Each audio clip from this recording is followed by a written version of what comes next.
It's always a little worrying when you speak while people are eating lunch. I remember being at a dinner, and I was the after-dinner speaker, and we were eating our meal, and the chair of the meeting turned to me and said, David, do you want to speak now, or should we let them carry on enjoying themselves for a bit longer?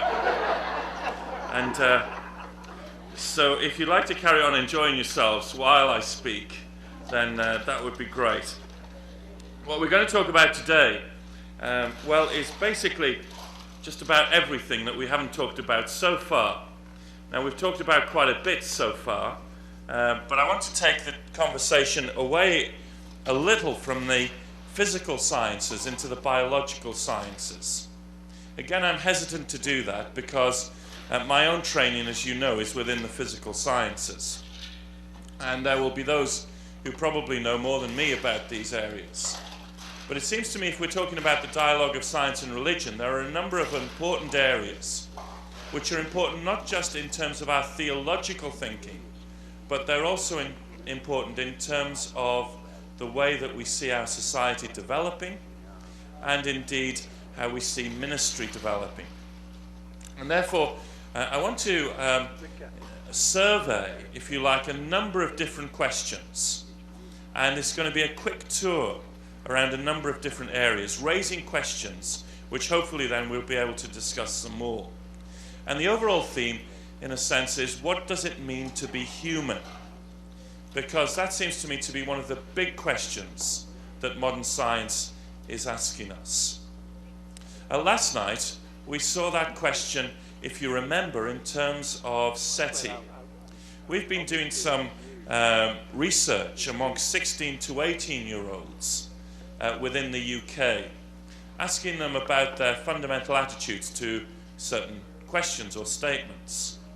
We asked, for instance, do you believe intelligent aliens exist in the universe?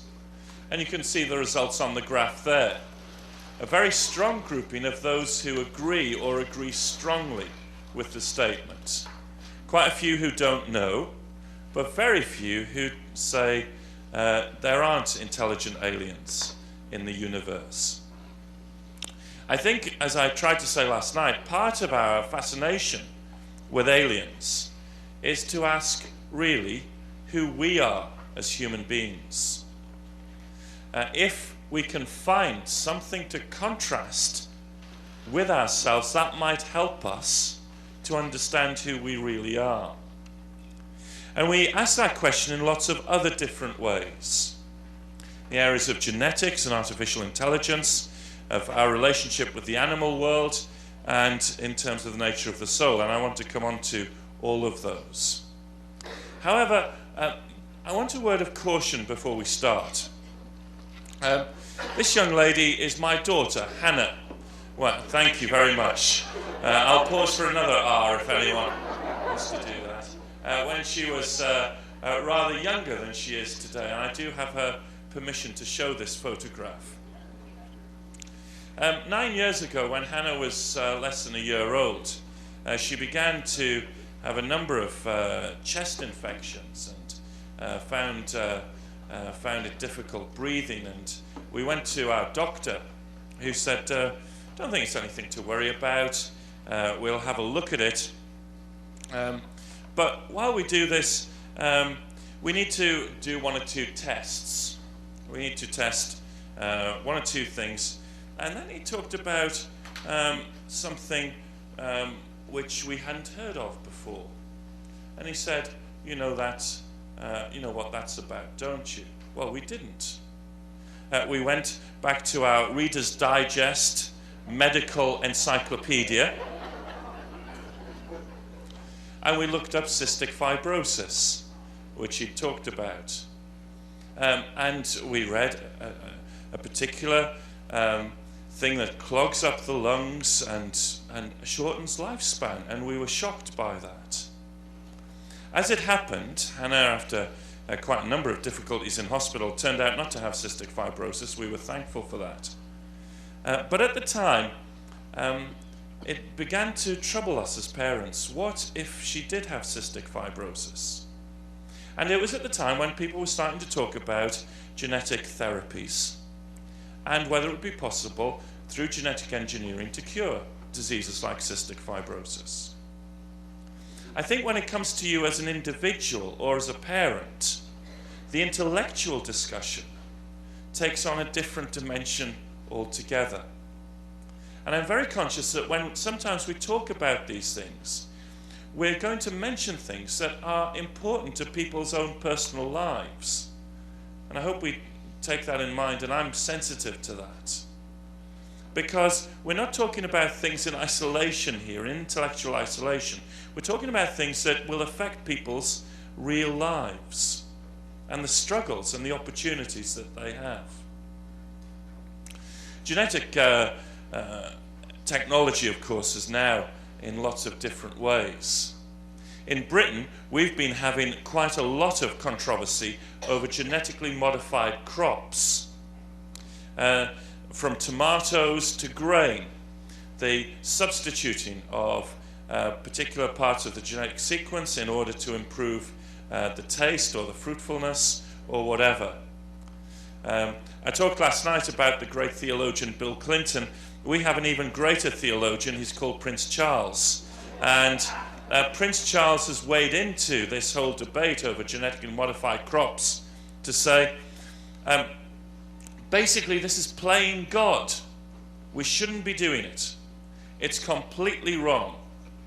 Now, as a farmer, he has some practical difficulties with it, but he's motivated by a theological concern and says that to adapt or mess around with the genetic code is just basically wrong.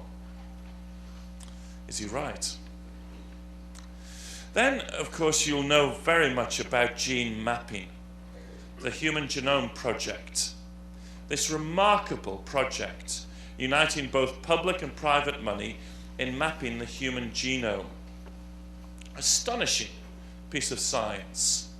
Francis Collins, of course, head of the Human Genome Project, in terms of the public dimension of it, is a committed Christian and sees his work in mapping the genome as part of God's caring for people and the possibility of opening up medical advances.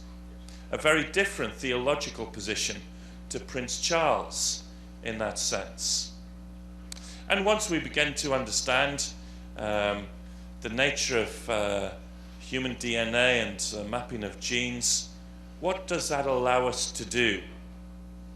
Well, Lisa Simpson, a very bright young woman, finds herself depressed that she might have inherited the Simpson family gene and will turn out like her father Homer.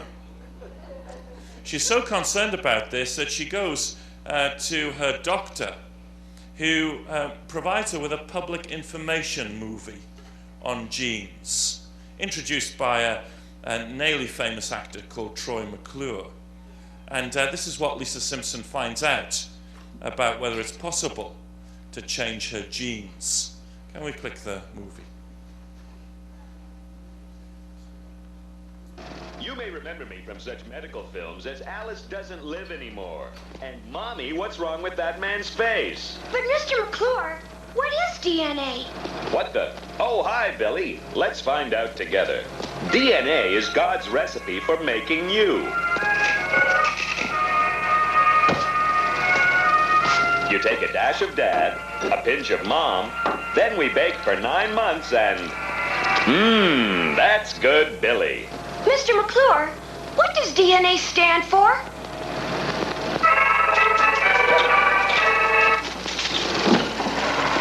That didn't answer anything. I need more information. Would you like to see it again? Isn't there any way I can change my DNA, like sitting on the microwave? Not according to any movie I've ever seen. I'm afraid you're stuck with your genes, Lisa.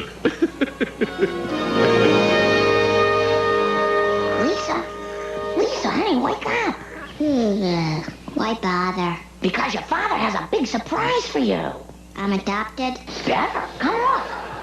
Lisa, it's me, Daddy, your father.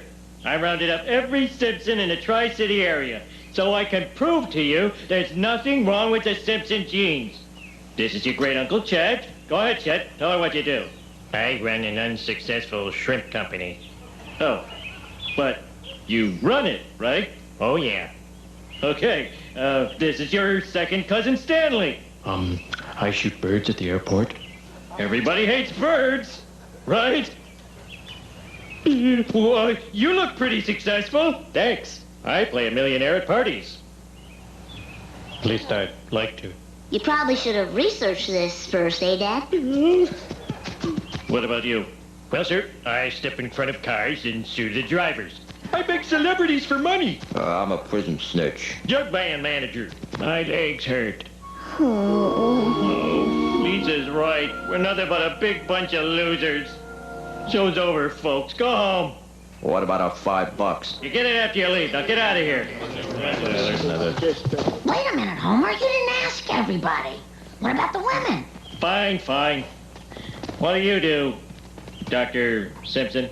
Doctor? That's right. I'm chief of complicated surgery at the Invasive Care Clinic. That means you went to college, right? You have to if you want to be an architect. Or an environmental lawyer. Or regional sales coordinator for the third largest distributor of bunk and trundle beds. Oh, did you hear that, Lisa? So, all the Simpson women turn out okay. That's right, sweetie. The defective Simpson gene is on the Y chromosome, so only men are affected. So I'm not doomed. Oh, Dad, I've never been happier to be your daughter. Oh, thanks, honey. Remember, there's nothing that says you can't be a Simpson and a success. Unless you're a man. So wait a minute. This means I'm going to be a failure? Yes, son. A spectacular failure. Eh.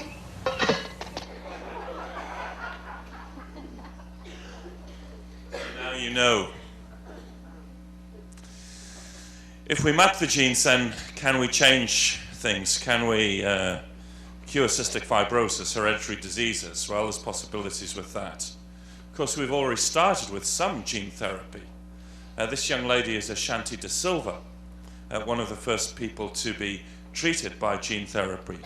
She had a particular immune deficiency, which meant that she had to live in a very restricted way. Through gene therapy, that she was able to overcome that and lives now a reasonably normal life. Some of the stuff, of course, is still far away for us to be able to do, but theoretically it seems to be possible. Do we do that? There are practical risks, of course. We might not know by tampering with genes quite what we might produce, but we do know that we might be able to cure some forms of hereditary disease. And then I realized that there's been some big debate, indeed, in the US and in the UK as well, although I think less in the UK, about stem cell work. And politically this is divided at times, although it's been cross-party as well. A question of stem cells which will adapt and work in lots of different ways, very valuable commodity. But how do we get the most efficient stem cells? Do they have to come from human embryos? In fact, all of this question is our experimentation and use of certain genetic material. Does it involve the use of human embryos? And ethically, is that right or not? And then there's the possibility, and indeed we've already got it, of genetic testing. Some of you might have seen the movie Gattaca. The movie Gattaca, when a science fiction movie about the future, when children are born, their blood is tested immediately at birth, and a computer printout gives the probability of certain things like heart disease and their estimated lifetime. And those who don't match up to perfection become the underclass. Is that going to be true of our culture, our society? Of course, insurance companies are particularly interested in such results. And at the moment, we do genetic testing on babies in the womb for certain abnormalities in the womb. And that gives parents a chance to make decisions on the basis of that. And then, of course, there's cloning, much hyped, lots of ways. You'll recognize who this is, don't you? This is Dolly, although you probably won't be able to recognize which one it is of the four. Dolly were first cloned sheep, the Roslin Institute at Edinburgh, Dr. Ian Wilmot.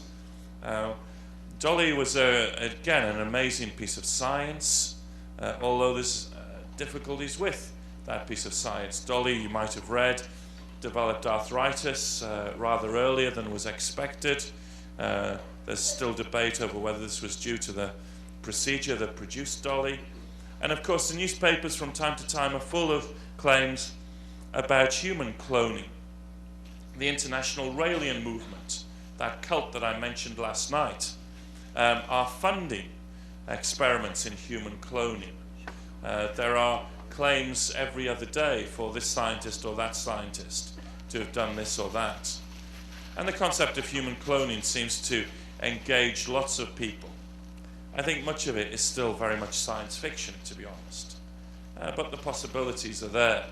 And what do we make of that? Would it mean that our human uniqueness was somehow compromised?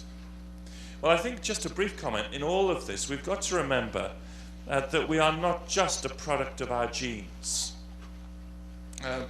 As Lisa found out, there are other things as well that are going on.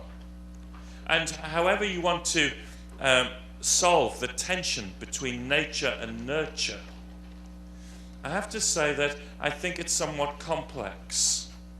We are not simply the result of our environment, and we're not simply the result of our genes. And therefore, if I was cloned, for example, perish the thought, but if I was, the person who would grow as my clone would be very different to me. They would grow in a different social, historical context, a different family context. They would grow in a context where I already existed. And so the whole thing may be very different. Indeed, of course, there would be similarities and parallels, but we're not talking about just the same person being produced. And forgive me if that's obvious to many of you, but often the press again, and we've talked often, haven't we, about how the media misrepresent things, often give that kind of impression. So cloning. Now, what can we say in all of this? Let me try and just say one or two things about the use of science in this whole area. The first is that I want to say that we need to see science as a gift from God. Too many of us, I think, see science as anti-God or anti-Christianity. As I tried to say yesterday, that's far from the case. The birth of science came about because of the Christian worldview. Nature was not full of capricious deities, something to be feared. But the God who created the universe gave stewardship to human beings and asked them to use their minds to explore the mysteries of nature. And so the scientific revolution was not about fearful exploration. One commentator put it, it was the joyful exploration of a child in their parents' environment, without fear, exploring the natural world. I do want to argue very strongly for science to be seen as a gift from God, as something that is good and given to us. And if that is the case, then I do think we need to think very carefully about our responsibility to use it. Do you remember that parable that Jesus told in the New Testament about someone who went away, leaving his servants with talents, amounts of money?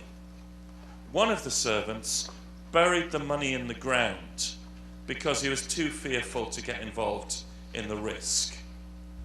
When the landowner came back, there was condemnation for the one who'd buried the money in the ground, because that's not what it was given for. It seems to me that some Christians who say we shouldn't have anything to do with some of these technological breakthroughs run the risk of being the servant who buries the talent in the ground. And on some day we will be called to account for not using the gifts that God has given to us. Now, these gifts involve risk. You can't separate the risk out. They're part of the gift. Francis Bacon and others at the time of the scientific revolution saw science as a gift from God to minimize the effects of the fall. Not to bring about a utopia, but to minimize the effects of the fall. And so the sense of compassion and the stimulus to medicine came out of that. As well as it being a gift from God, I think we also have to understand that we are morally accountable for the use of that gift. If you read the Genesis 1 passage carefully, it gives an interesting image or model of creation. Most of us have a model of creation which is a mechanism, creation as machine. And this came from, of course, Isaac Newton's work and the sense that the universe was a clock, a mechanism. And the trouble with that was that we began to say to ourselves, well, because it's simply a mechanism, we can do with it entirely what we want. We can mess it around. It's there completely for our benefit. Other models of creation, particularly in Eastern thought, talk about creation as organism, a complex, intimately related web of life. We're no different to anything else. We're all part of the divinity. But the image in the first chapter of Genesis is a very different image. I suggest to you it's an image of kingdom. You remember some of the royal acts and the let us. I don't think that's a reference to the Trinity, by the way. It's royal language. It's the Queen of England saying, let us have a cup of tea. Which basically means I would like a cup of tea, please, as quickly as possible. Royal language. The image is of creationist kingdom. We are given responsibility under God. The earth is the Lord's and everything in it. And therefore we have responsibility to care for the environment. When I was a student, some good friends of mine bought me a plant to decorate my student room. I might be good at physics, but I'm hopeless at anything green. And not only did they give me the plant, but they also decided to come and visit every 6 months or so. Every 6 months or so, I had to go and buy a new plant. Hopefully of a similar variety to the one that they got me. You see, they'd given me a gift, and there was an accountability to it there. God will call us to account for the way that we use these gifts. We are to use them, but we're not to use them without his principles of compassion and love and good for all. They're not meant to be used simply for our selfishness. The third thing about this area of human cloning is to be human is to be defined by relationship.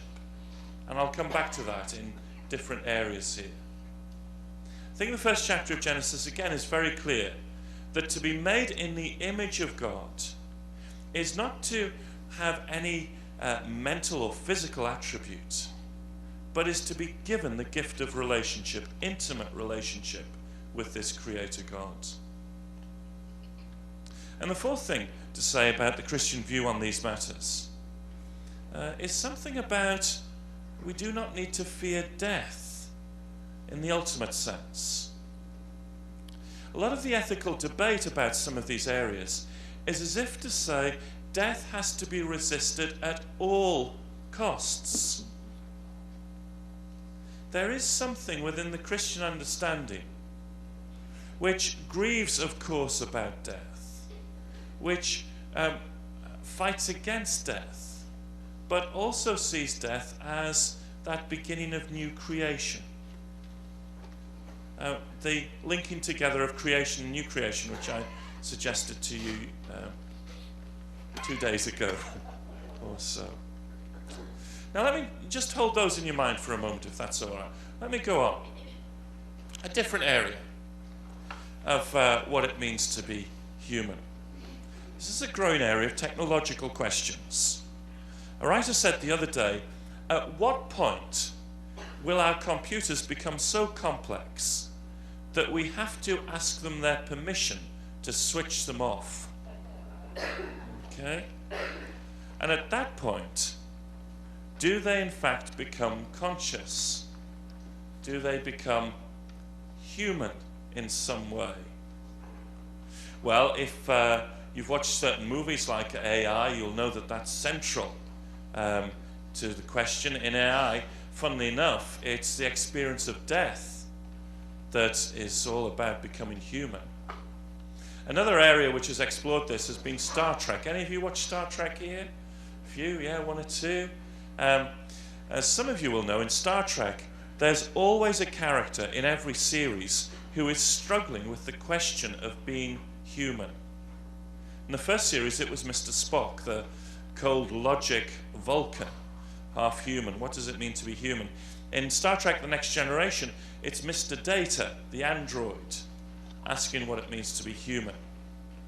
In Voyager, it's the Doctor who's a computer program rather than a real person to begin with. And in Star Trek Deep Space Nine, it's a shapeshifter called Odo. There's a short compilation of clips on the subject from Star Trek of "Oh, to be human." If we could just click the tape. That's fine, it's working. It's working. Row, row, row your boat gently down the stream. Merrily, merrily, merrily, merrily, lightly down the stream. Merrily, merrily, merrily, merrily. Come on, Spock. Why didn't you jump in? I was trying to comprehend the meaning of the words. It's a song, you green-blooded Vulcan. You sing it. The words aren't important. What's important is that you have a good time singing it. Oh, I am sorry, Doctor. Were we having a good time? God, I liked him better before he died. All right. Let's call it. Fascinating. You have an efficient intellect, superior physical skills, no emotional impediments. There are Vulcans who aspire all their lives to achieve what you've been given by design. You are half human. Yes. Yet you have chosen a Vulcan way of life. I have. In effect, you have abandoned what I have sought all my life. O soave fanciulla, oh. He's been studying opera. What's wrong with that? It wasn't programmed to be a tenor, it was programmed to be a physician. What's wrong with wanting to be more than that? It's superfluous. Look at me, I've got the same matrix, the same hollow array, the same neural pathways as it does. You don't see me cluttering up my circuits with irrelevancies. I'm content to be the best possible diagnostic program I can be. Your EMH should be happy to be a fine physician. The doctor has taken it upon himself to become a person who grows and learns and feels. It's made him a better physician. An EMH program can't feel anything. Its emotional reactions are simply a series of algorithms designed to make it easier to interact with. He's much more than that. And I've known him for most of my life. He's one of my closest friends.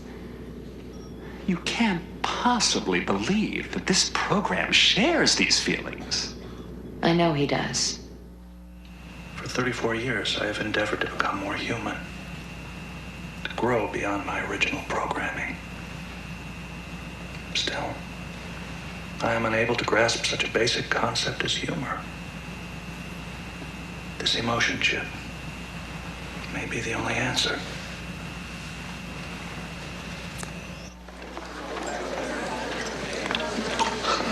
What?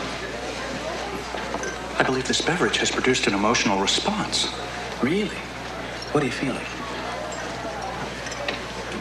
I am uncertain. Because I have had little experience with emotion, I am unable to articulate the sensation. Emotion? I'll explain later. Ooh. Well, it looks like he hates it. Yes, that is it. I hate this. David, I think the chip is working.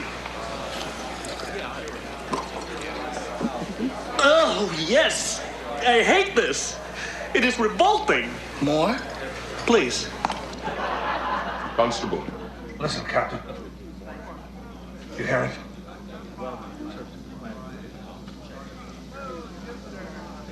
You mean the bubbles? Soothing, isn't it? You know, before I became a solid, I never heard that. I had no sense of taste, so I never paid much attention to food or drink. I had no idea how seductive they could be.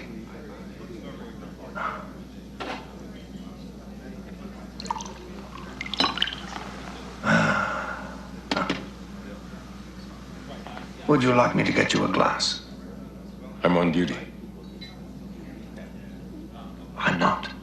I thought you were always on duty. You know, at first I found the whole process of ingestion disgusting. But now that I've gotten used to it, I find eating and drinking to be quite comforting. It's one of the few things that we humanoids have control over.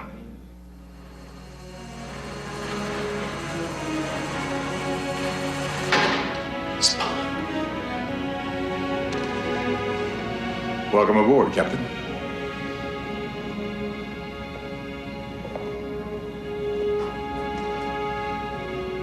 I thought I was going to die. Not possible. You were never alone.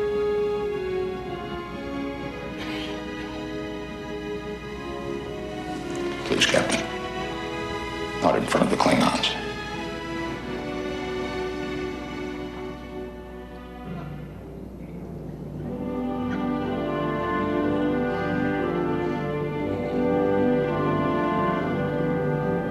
All I ask is a tall ship and a star to steer her by.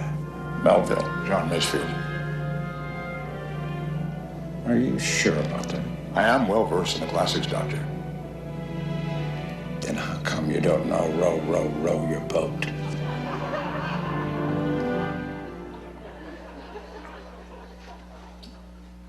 What makes us human in that sense? Is it something about laughter? English playwright Alan Ayckbourn has a play which argues that it is humor that defines us as human beings. Is it friendship? Is it creativity and art? Is it the ability for physicality and to reflect upon our own death? Or is it simply knowing row your boat? Of course, if we move on from technology, there's now a big debate over what distinguishes us from animals, if anything. And there have been lots of suggestions. For example, is it about learning, planning, and conceptualizing, developing tools and language? Counting, is it artistic sense, integrating a wide range of knowledge, intuitive acts of judgment, moral sense, recognizing oneself in a mirror? The only trouble is that we share that capacity with chimpanzees and blue whales. Although quite how they get a blue whale in front of a mirror, I have no idea at all. Is it language and abstract thought, the power to reflect on pain and death, understand abstract mathematics? That might rule a few of us out, I don't know. Altruism, self-consciousness, and then of course we've got to the soul. And the trouble is that once we begin to talk about the differences between ourselves and the animal kingdom, we also see some of the similarities. We begin to see that some of these things aren't completely distinctive to human beings, that there's almost a spectrum and we're just further along the spectrum in some ways. And therefore, from this kind of debate about artificial intelligence and distinction with animals, people have begun to talk again about the soul.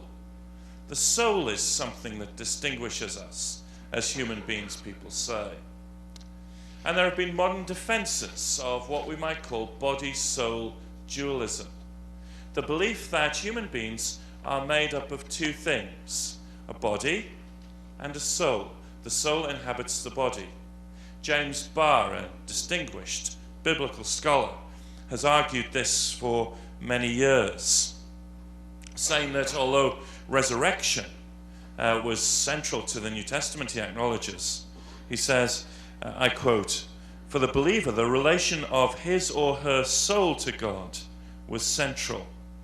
It was about the soul primarily that God cared, and it was through the soul that men and women knew and enjoyed God." The soul has also seen a revival amongst certain Christian philosophers here in North America. And what they're worried about is something we touched on the other day.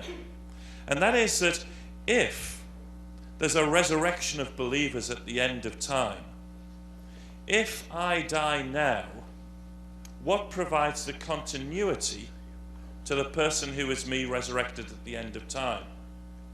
And so they strongly defend that when I die, my soul continues in temporal existence through to the end of time, providing that kind of continuity. The third aspect is those who've argued that the soul is important for pastoral considerations. David Ferguson, Professor of Systematic Theology at Edinburgh, writes that the soul maintains the hope of release from physical suffering. It's a symbol which says that at some point there will be release from physical suffering for us. I have to say to you that most of the theological community these days, certainly outside North America, reject most of this. They find that talk too much of a soul devalues the body and matter itself, as if God's only concerned with the spiritual. It pushes discontinuity too far. That is, that God's purposes for that which is to come are completely different from what we experience now. It denies the sovereignty of God in the sense that the soul, if it's eternal, is not under the work of God. And if the soul is eternal, is it uncreated? And it also seems to, at times, make what it means to be human too individualistic. It's simply about my soul. Whereas whatever we say about being human, our corporate nature together seems to be very important indeed. So how might we go ahead? Well, one of the very important areas of today's science is what we call cognitive neuroscience. It's a convergence of experimental psychology, comparative neuropsychology, and brain imaging techniques. And here's a brain image of Homer Simpson. In fact, you can tune the instrument to do different things in terms of brain mapping. If we take it at a different frequency, this is what we get in terms of Homer's brain and the different parts of it. Now, this is a very clever cartoon, and not least because one of the areas that's become very important has been to explore the link between what goes on in the brain with what goes on in the mind. The mind-brain interface.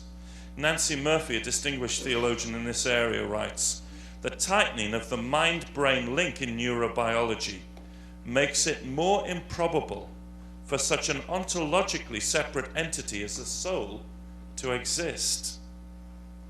This is about trying to see how specific mental processes are linked to the chemistry and physics of the brain, and the other way around as well. Let me give you a couple of examples of this. And for those of you who've just eaten your lunch, you may want to look away in a moment. Phineas Gage was foreman on a railroad company. He was a good man. He was respected by most of his workers, his family and friends. He enjoyed a good reputation and worked, I think, in New England. And they were building a railroad, and there were lots of rocks in the way. They had to use dynamite to blast the rocks out of the way. However, one day Gage had an accident. An explosion went wrong, and a metal bar was propelled through Gage's skull, landing about 25 meters away or so. You may want to look away now, because this is where the metal bar traveled. So you can see it entered just under his eye and went out through the top of his skull.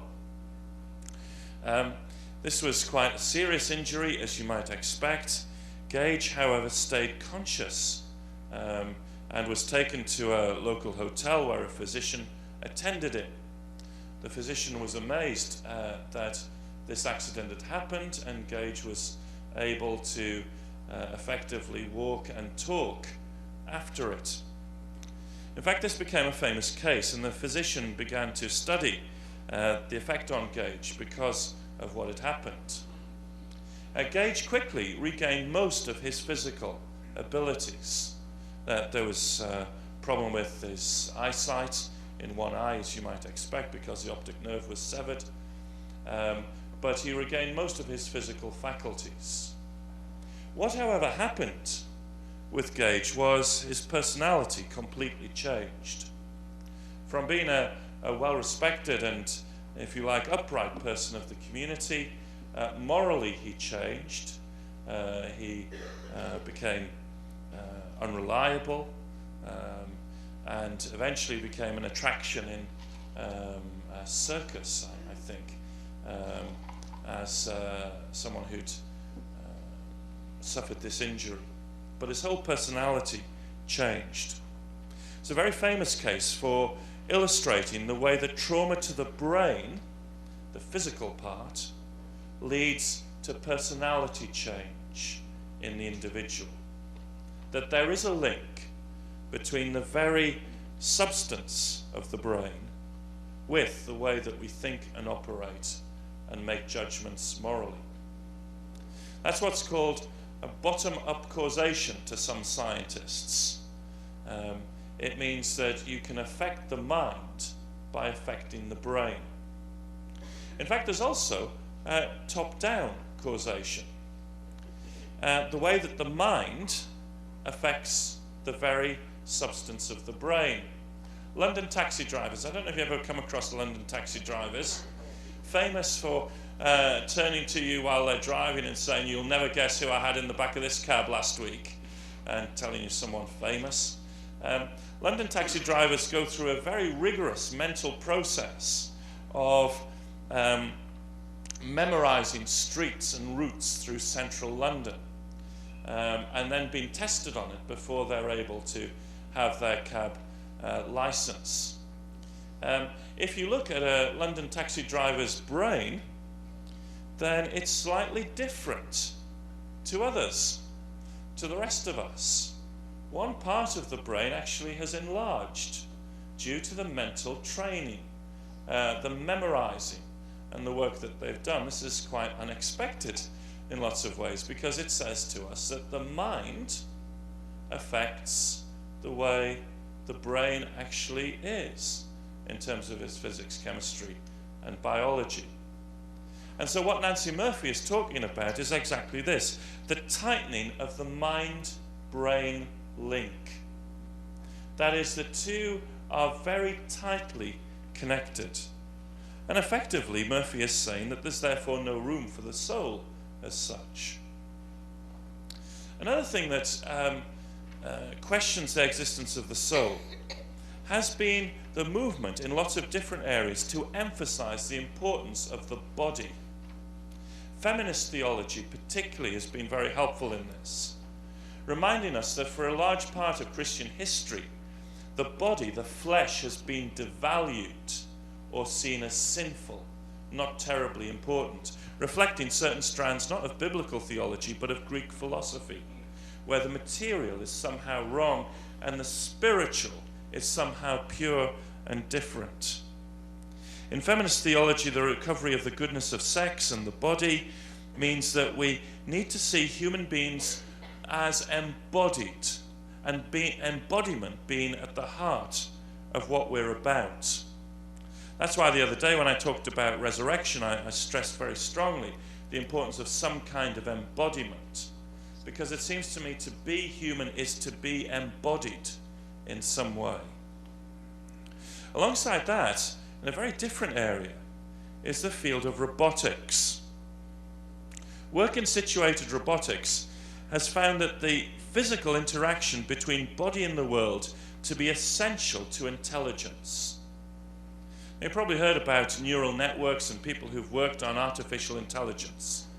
And you can build a network and build up artificial intelligence, but one of the breakthroughs to see real growth in intelligence is when you embed that intelligence within a robotic structure which is able to sense and respond to the environment. And the third area has been biblical insights. Significant movement in biblical theology to remind us that certainly within the Hebrew scriptures, and indeed in most of the New Testament, the human person is seen as a psychosomatic unity. The words body, soul, spirit, mind are all used interchangeably to mean the real me. And although there are certain places in the New Testament where some Greek ideas may have been overlaid, at the core of the biblical revelation is that human beings are a psychosomatic unity. As one commentator puts it, the dominant view of the human person is that of ontological monism. Now, what might that mean? Let me just give you a few things. Well, I think this means that what it means to be human is about psychosomatic unity. There is an irreducible independence of mind and brain. There is an irreducible interdependence of spirit and body. We're not talking about two separate subjects here. We're not talking... when I was a pastor, I remember going to visit a lady who was very near to death. She was in a hospital in the centre of Liverpool. And while I was sitting with her, it was late at night, she passed away, and I went to the nurse and I said, "Excuse me, I think this lady has died. Would you just come?" She said, "Yes, I'll call the doctor." The nurse came in and she just checked the lady, and then she went over to the window and she opened the window. Now, it was in the middle of winter in Liverpool. It was cold. In the middle of the night, opened the window. I said, "Excuse me, can I just ask what you were doing that for?" She said, "It's to let her spirit escape."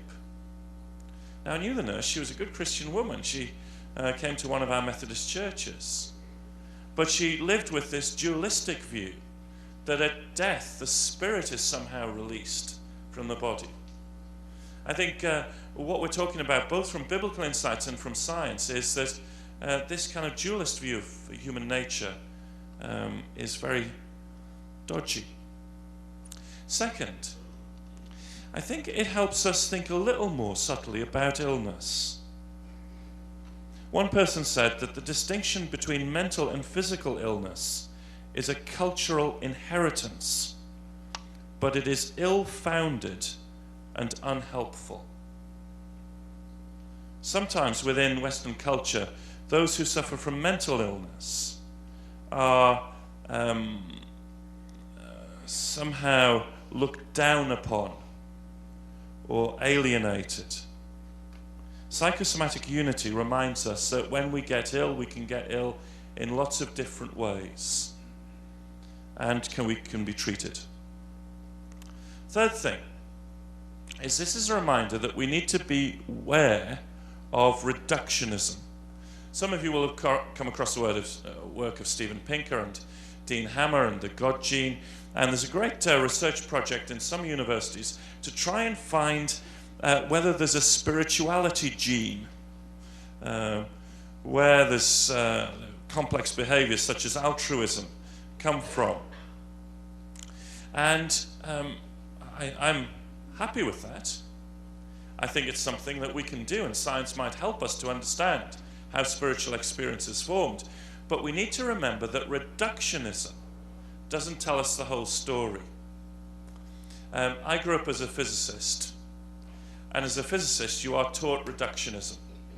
That is, you are taught that physics is the only true thing to do. People who do chemistry because they're not good enough to do physics. And people who do biology do it because they're not good enough to do chemistry. And I won't tell you what we thought of sociologists.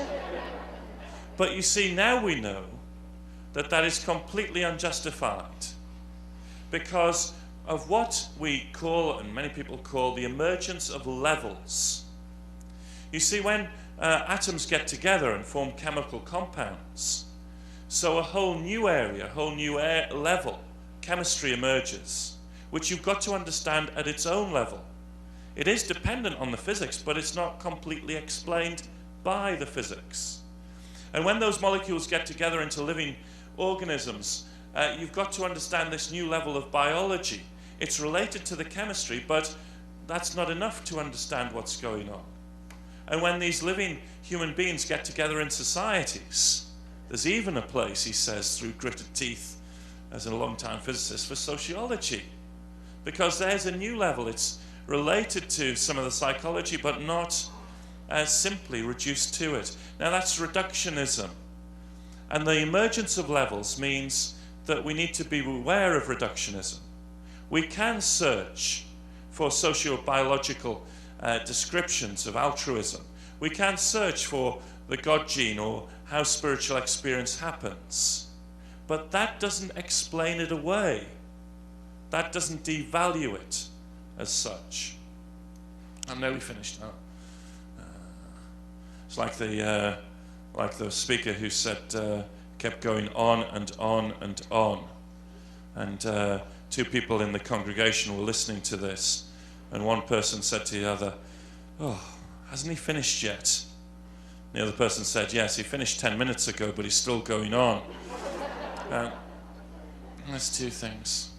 It's a reminder of the role of the personal agent. We are simply not mere machines. The free will encompassed in the mind is constrained in certain ways, but it is real.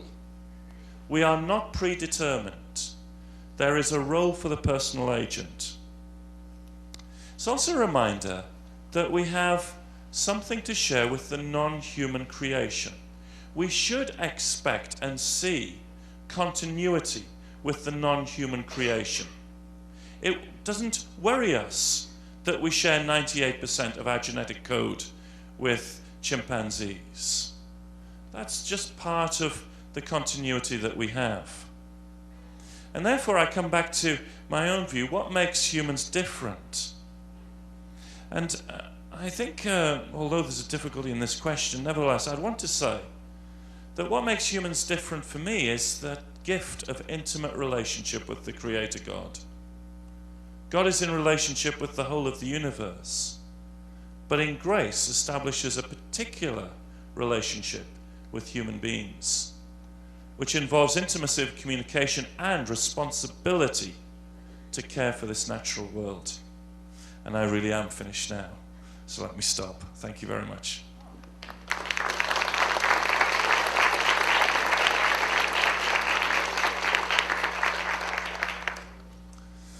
Now, yeah, we've got questions already here, so let's start over here and then we'll come over here, sir.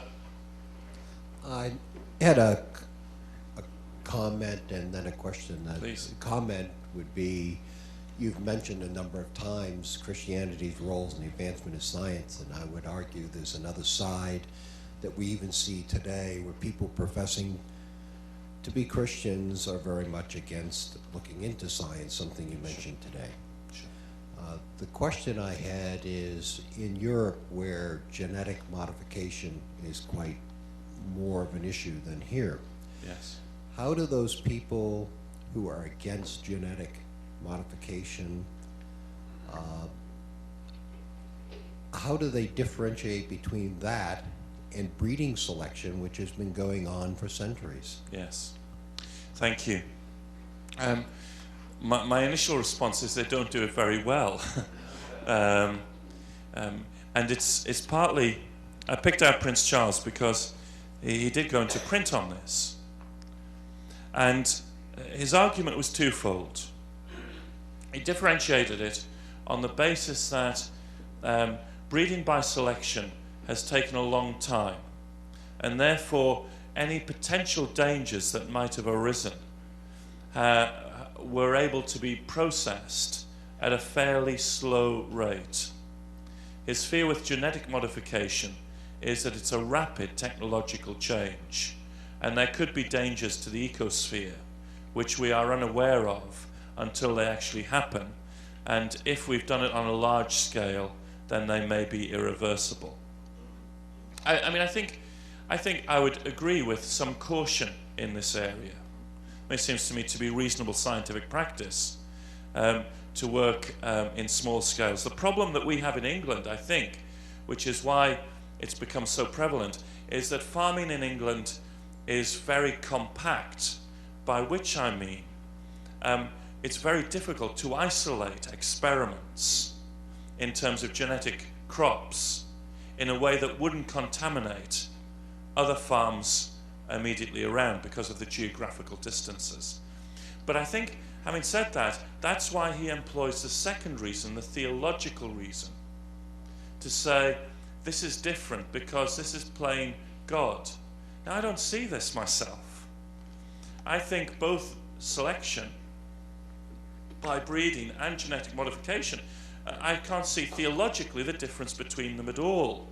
But Charles does, and I can't get to the bottom of this in terms of why that is. I think it's about the way that science has been viewed as a threat, whereas farming is good. And it's an anti-technology thing that's going on. And we are facing, I think, in some ways, a crisis in science. There is a backlash against some of the technological mess that science has created or has been claimed to create. For instance, the environmental crisis. Science is often blamed for that. And so in certain sections of the New Age movement, for example, there's been a backlash against technological advances. And I think as Christians, and sorry, your first comment is right as well, and some fundamentalist Christians have got on board with this as well to condemn science. And I think what is needed is for Christians to stand and say that this is a gift from God, and stand against the backlash and argue the case for science being used wisely and responsibly. So, you know, there is a bit of a gap between what you say and the human experience of reality. Yes. How do you account for the evidence from the near-death experience that at death a fully functioning self or soul is separable from the human body? I think that's a good point, and in a sense I don't have an answer to that. Someone asked me that the other day in a smaller context, and I haven't myself really looked at the near-death experience with any detail, and therefore I think I'm cautious about saying too much about that. I think, however, your point is well taken, that if that does provide evidence for a fully functioning soul, then we need to take that seriously. Certainly people find great comfort in near-death experience that they hear of, and I think that has pastoral implications as well. I'm sorry to dodge the question, but I just don't know enough about it, but I'll have a look at it. Yeah, that's... Morning, David. Good morning. I've been struggling with this question all weekend, so forgive me if I stumble a bit. This is the big question, I think, that I've pondered for many years. What is life? And in pondering that question, I don't believe that science can answer it. It's a question of, I believe science is very good at describing what life does. and the physical processes, but not the question of what is life. And my own, and beyond that, what is life? How can we are chemical reactions. We're a complicated set of chemical reactions. But how can a chemical reaction have consciousness? How can a chemical reaction have willpower and awareness of itself? My answer is that life is spiritual. And I believe that literally our spirit is God within us. I don't know quite where that puts me on the theological groups, but would you like to comment? I don't know if that's a statement or a question. Thank you. No, it's very helpful. I mean, I think one of the questions immediately to reply is that if that's the definition of life, how do we understand non-human life by that? Is it God's spirit in all living creatures that provides life? Yeah, I mean, okay, that's a valid option. And in a sense, I think there are certain ways of describing which may make sense for some of us more than others. The question that I would have broadly about that is then, if we take the language too far to say that life is nothing but God's spirit within us. Now, you wouldn't say that. And that's the sense in which body-soul dualism has become a problem. It's essentially been saying it's nothing but the soul. The body isn't terribly important. I mean, if we talk about God's spirit within us in an embodied physical way, then, and we keep talking about that, then in a sense we're talking the same language with different terminology to it. I like your definition because my immediate response to what is life would be life is gift. Life is gift from God. It's part of his gift of sustaining and creating the universe of which life is a part. Now, I may want to understand it, and I think we can understand it in physical terms, and what I mean by that is level emergence, the emergence of consciousness from chemical reactions, providing a new level. But that's not enough. And therefore, if we talk about life as God's spirit or life as gift from God, I think theologically that's much more helpful.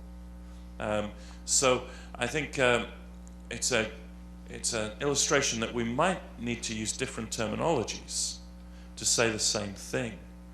But as long as we keep the limits clear, then that's very helpful. Yes. Okay. We'll have one here and then we'll go here. I'd like to go back to your comment about Prince Charles. Yes. How do you see it in his view of genetic modification as juxtaposed against Jacob's psychological suggestion that he used, one of the first scenes that I know of any writing I have read, to build a herd of sheep that made him into a millionaire.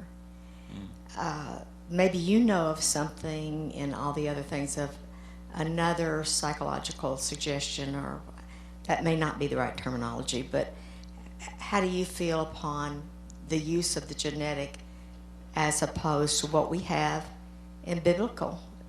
Maybe it's my interpretation, but No.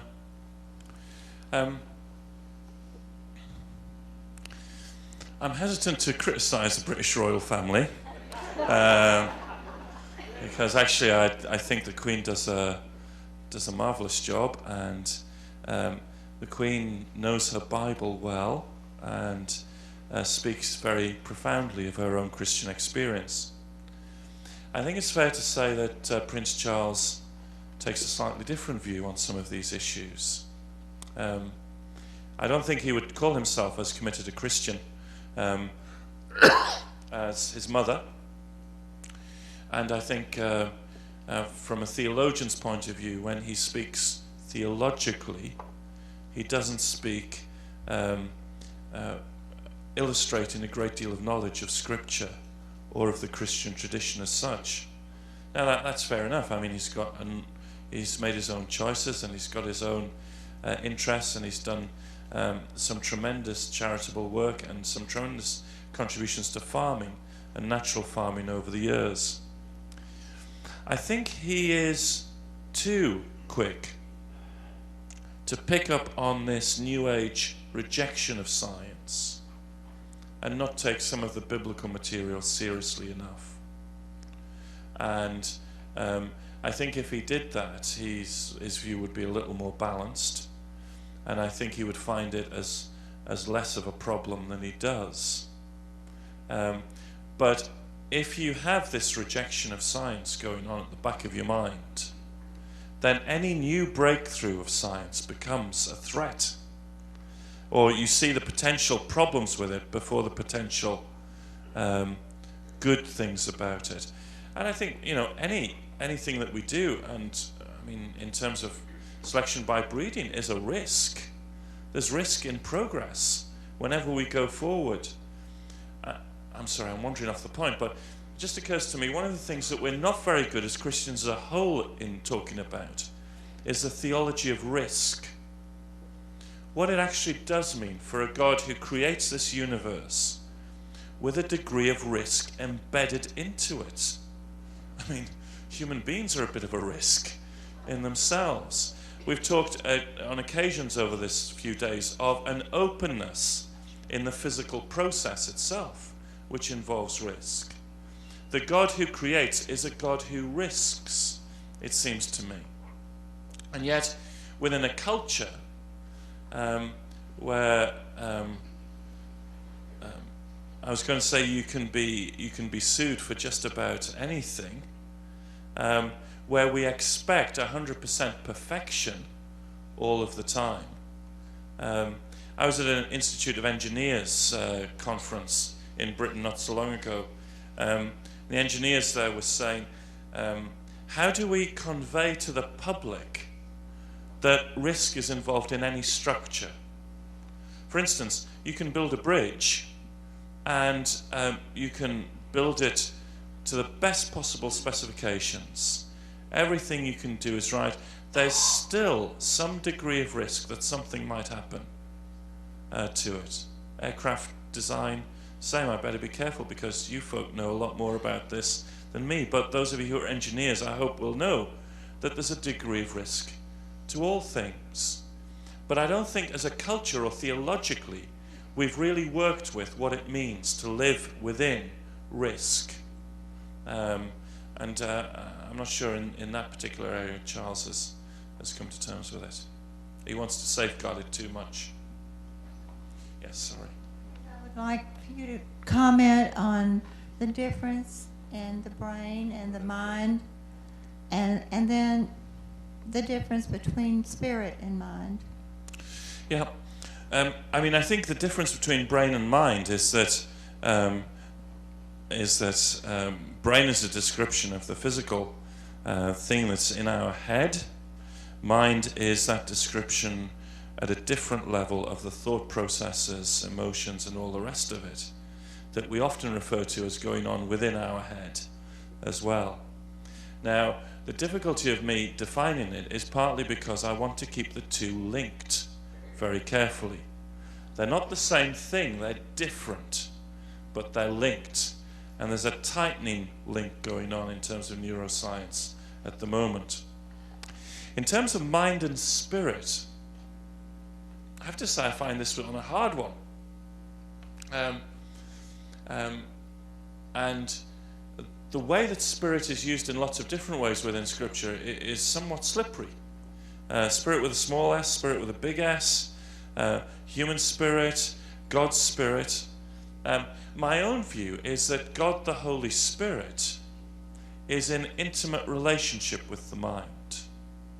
Our Wesleyan heritage, you remember, Wesley believed that the Spirit went before moral choices, making possible the choice for good, so that if I decide to do the good, I attribute it to God's help, God's grace in doing it. If I refuse the good, then I'm responsible because God has made possible the good by his Spirit.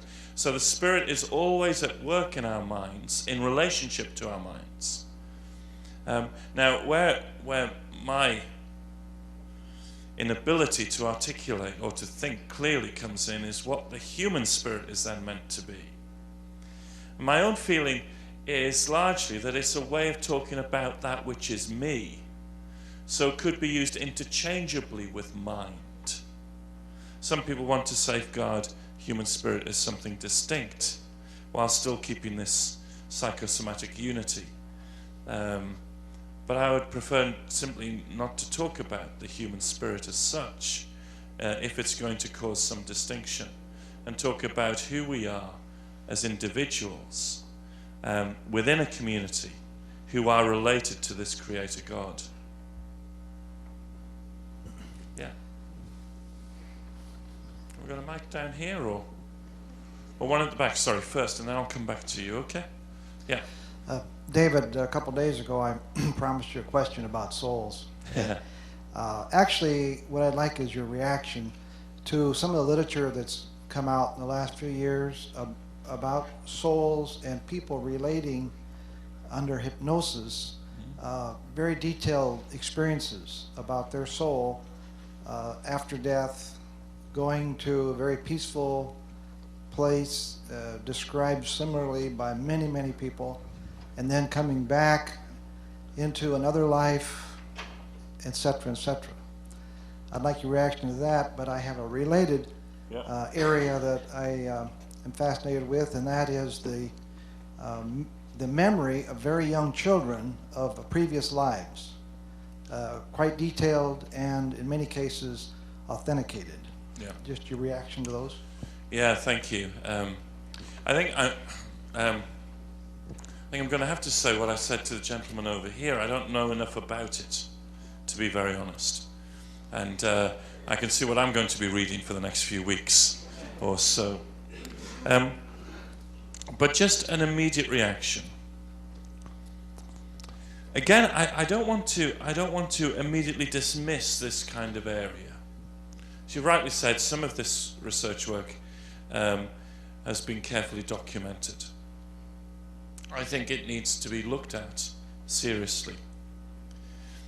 What I have to say is that in terms of what I've tried to present here, in terms of the main lines of neuroscience and theological dialogue, very rarely does this area that you've highlighted, both highlighted, comes into it.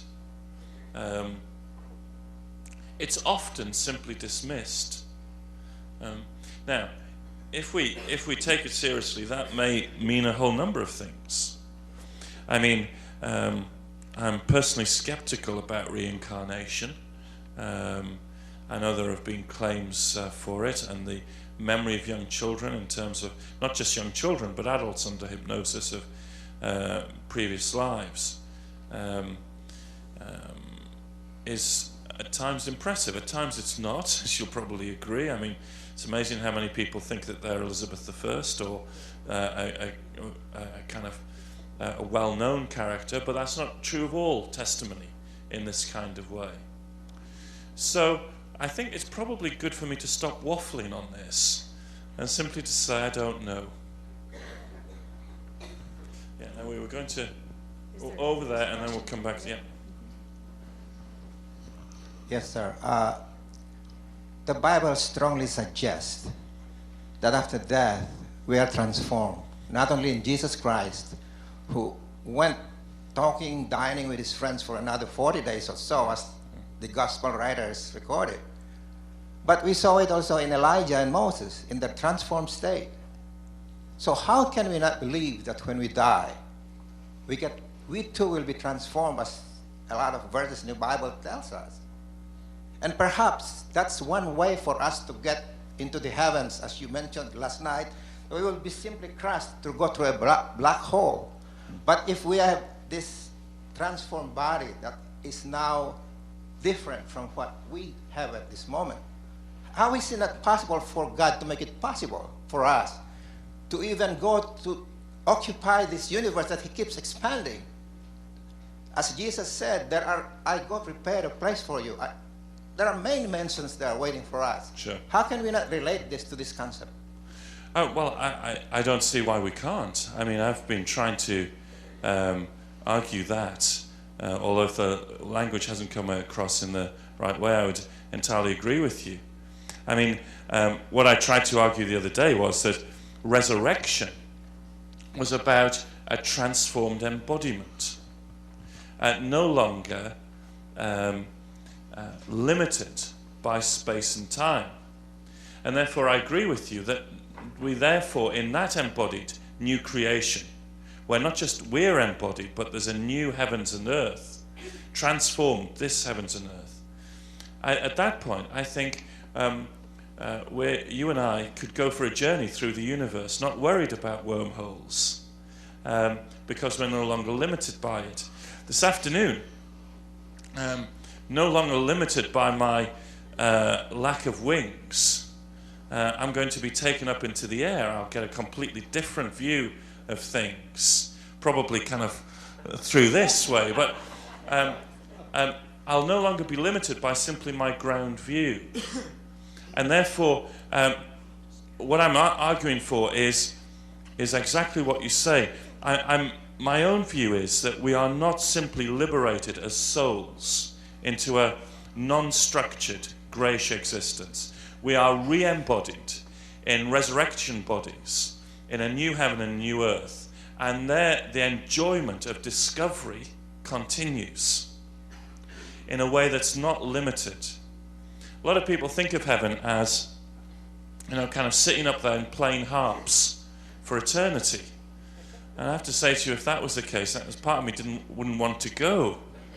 I mean, I think the new creation is this continuation of joy and exploration, of growth, which is why, incidentally, I want to argue very strongly for a temporal aspect to new creation, because I think growth and relationship has implied a degree of temporality to it. And so, yes, and we won't have to worry about wormholes at that stage. All right, my question is twofold. What is your opinion on the unconscious mind? And second, do you see through the course of human history the human mind becoming more conscious? Gosh, can I just ask for clarification? It's a very helpful question on what I mean by the unconscious mind. You mean those parts of the mind that Freud and others identified which influence us in an unconscious way? What Carl Jung was talking about. Okay. I think a number of researchers, including Jung and Freud and others, rightly identified that which is of the mind which is both understandable and mysterious. There are, we now know, and the whole thing has been taken forward into areas such as automatic responses, automatic processes within the brain, things that we do unconsciously without thinking about them, the whole sense in which we have both specific knowledge in the mind and knowledge of processes which we can't articulate, and yet we know there are unconscious depths to it. So my own view, understand, actually we haven't probably touched the surface of some of the depths of the unconscious mind. Now the second part of the question was, over history, has the conscious and unconscious balance or tension changed? I don't know, actually. I think the two are in symbiotic relationship. As one moves forward, the other moves forward as well. There's a kind of enrichment going on. And it would be far beyond me, really, to make a judgment on that. Again, I need to think more about that. Thank you. What do you think? Can I come back to you?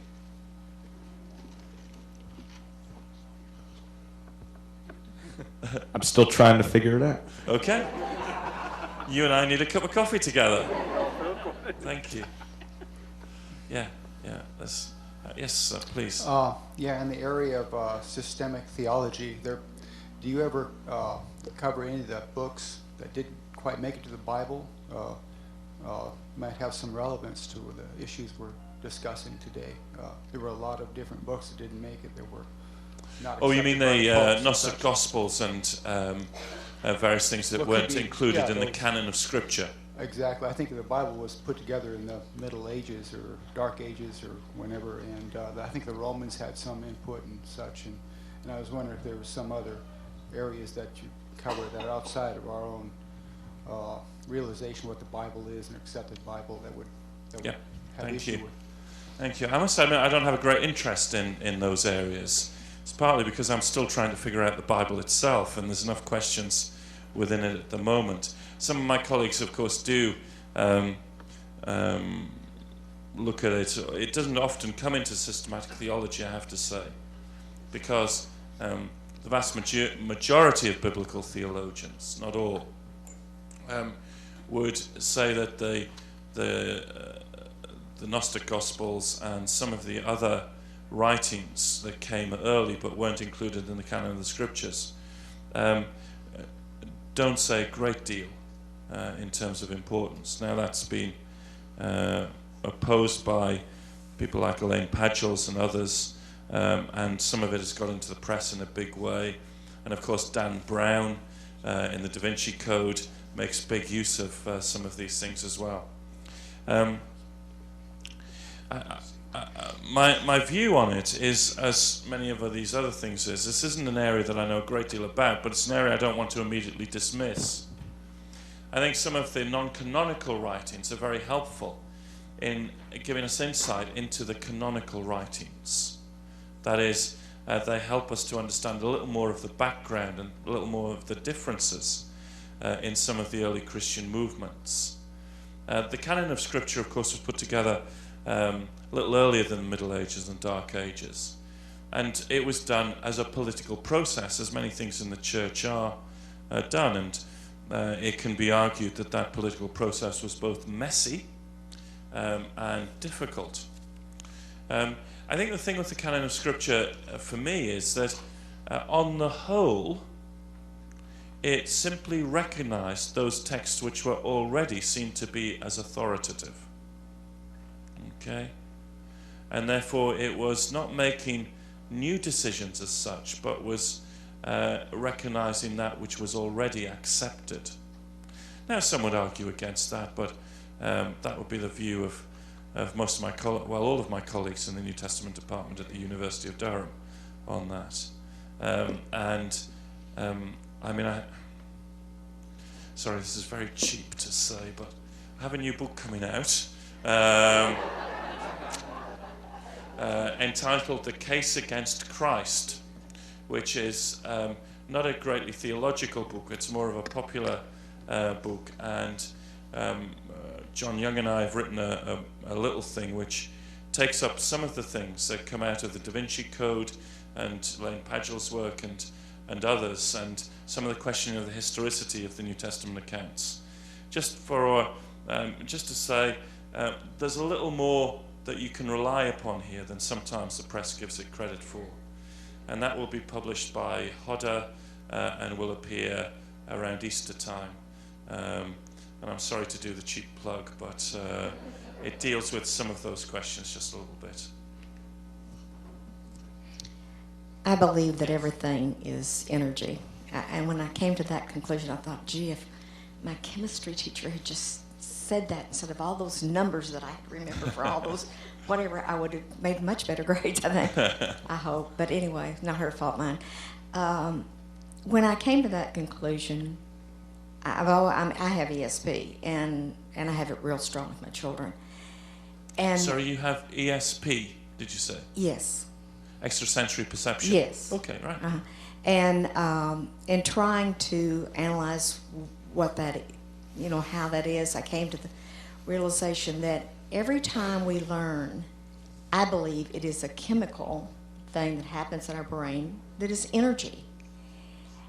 And then when DNA started, I thought, gee, if DNA can take over all the map of all the people and combine the maps of, I guess it does, I don't know, but all the people, why then can it not bring in all the RNA?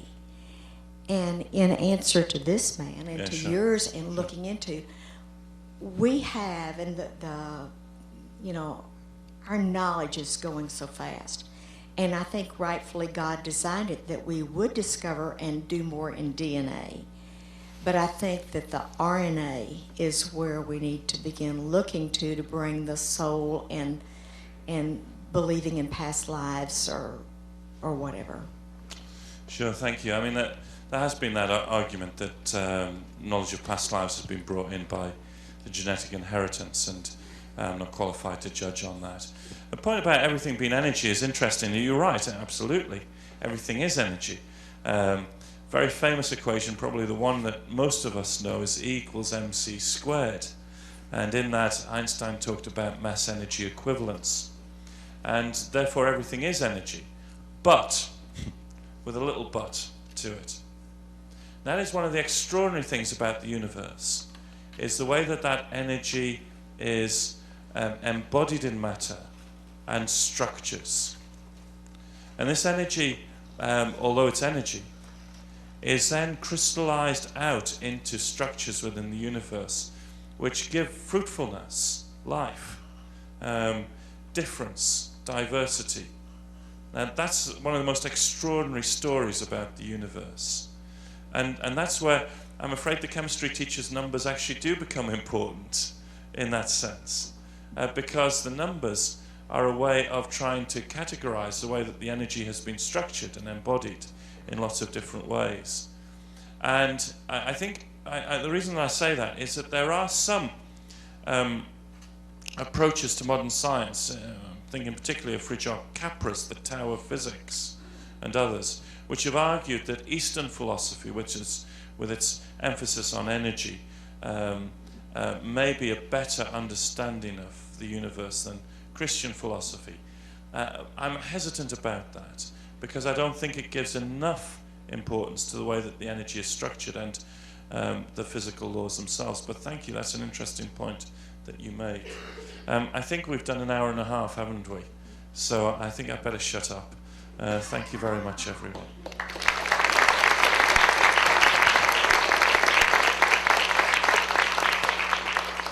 Thank you. Of course, we have tonight at 7 o'clock, the final lecture. I also have one announcement. One of you has probably lost a set of keys, and they've been turned into the office. So when you go out to your car and you can't get in, then you'll know who that is. So it's in the office. I have one more question. Does this belong to you? It was just given to me, yes. I think we should model it. Would you like to?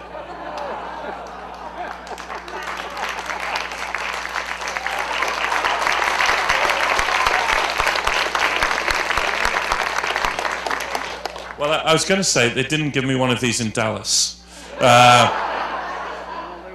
So thank you very much indeed. And you can see me emerging from the plane at Gatwick Airport on Wednesday morning and saying happy birthday to my wife. And yeah.